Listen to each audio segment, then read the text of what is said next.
Ada satu kutipan yang sering saya temukan di sosial media yang isinya mengatakan bahwa mereka yang tangki cintanya terisi di rumah datang ke sekolah untuk belajar. Sedangkan mereka yang belum datang ke sekolah untuk dicintai.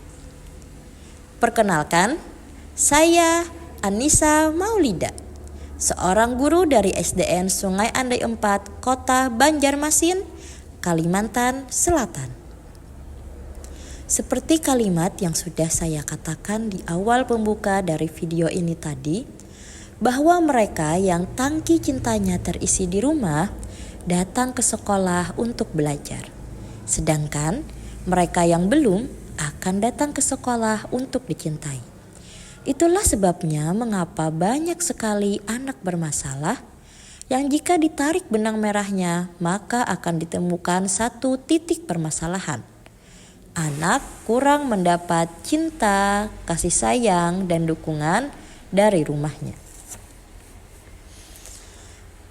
Siswa yang datang ke sekolah untuk belajar memang memiliki lingkungan rumah yang cemara, yang dapat saling mendukung apa kebutuhan bagi siswa. Sedangkan siswa yang bermasalah seringkali memiliki masalah yang erat kaitannya dengan lingkungan rumah tempat tinggalnya. Sebelum memberikan pembelajaran berdiferensiasi baik dari segi pemahaman siswa maupun gaya belajar siswa, saya harus menghadapi banyaknya perbedaan sikap peserta didik yang mau dan tidak mau untuk belajar. Karena bagi mereka yang mencari cinta di sekolah, belajar merupakan kewajiban. Belajar bukan merupakan kewajiban. Mendapatkan pemahaman dan hasil yang memuaskan bukanlah tujuan dari mereka ke sekolah.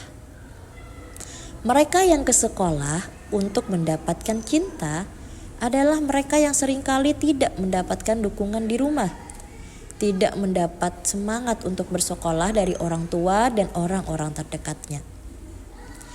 Para siswa yang datang ke sekolah untuk mendapatkan cinta ini, kebanyakannya adalah mereka yang sebenarnya cerdas dan mampu bersaing dengan teman-teman sebayanya.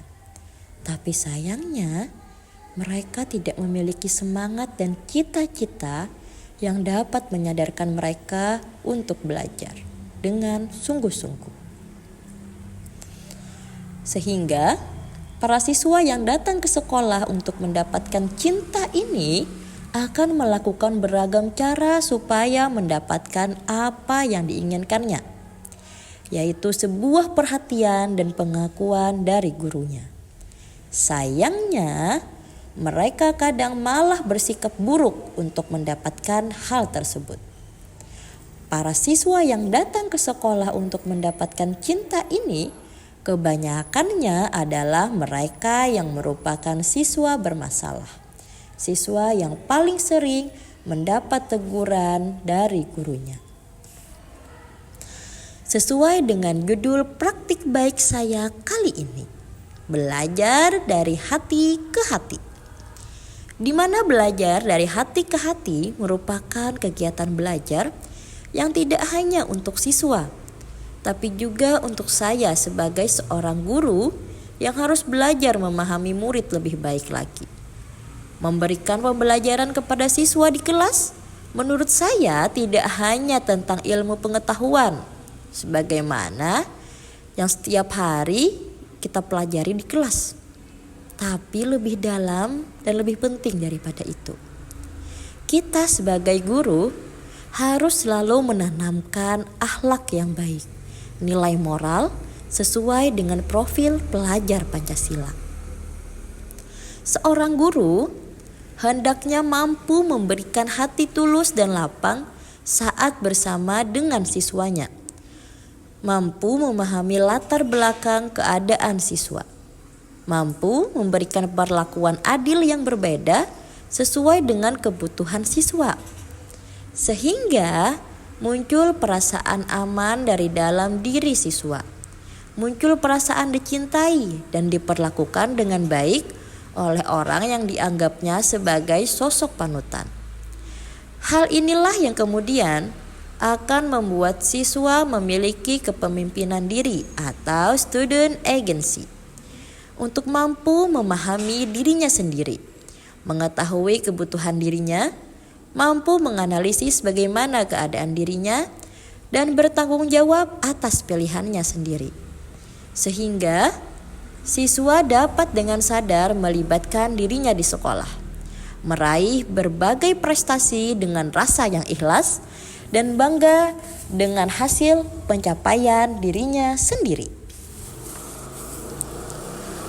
Belajar dari hati ke hati adalah kegiatan pembelajaran dengan mengenali siswa secara utuh sebagai seorang manusia yang berhak untuk dimanusiakan.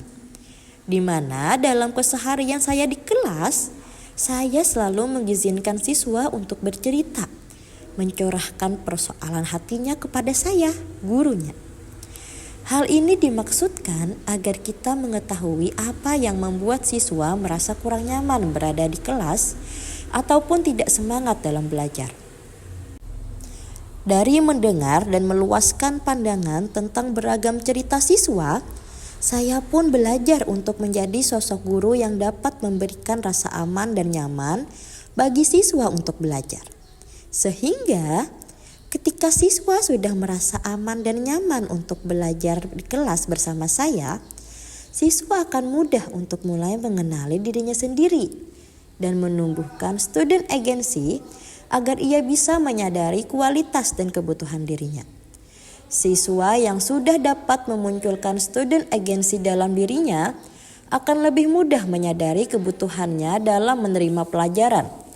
Sehingga kegiatan pembelajaran berdiferensiasi pun dapat lebih mudah untuk diterapkan.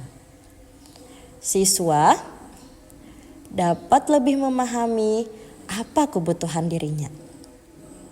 Karena selain dari saya sebagai guru yang menyajikan pembelajaran bervariasi sesuai dengan gaya belajar dan kemampuan siswa, dari diri siswa pun mampu mengetahui bagaimana kebutuhannya untuk menerima pembelajaran dengan lebih berkualitas.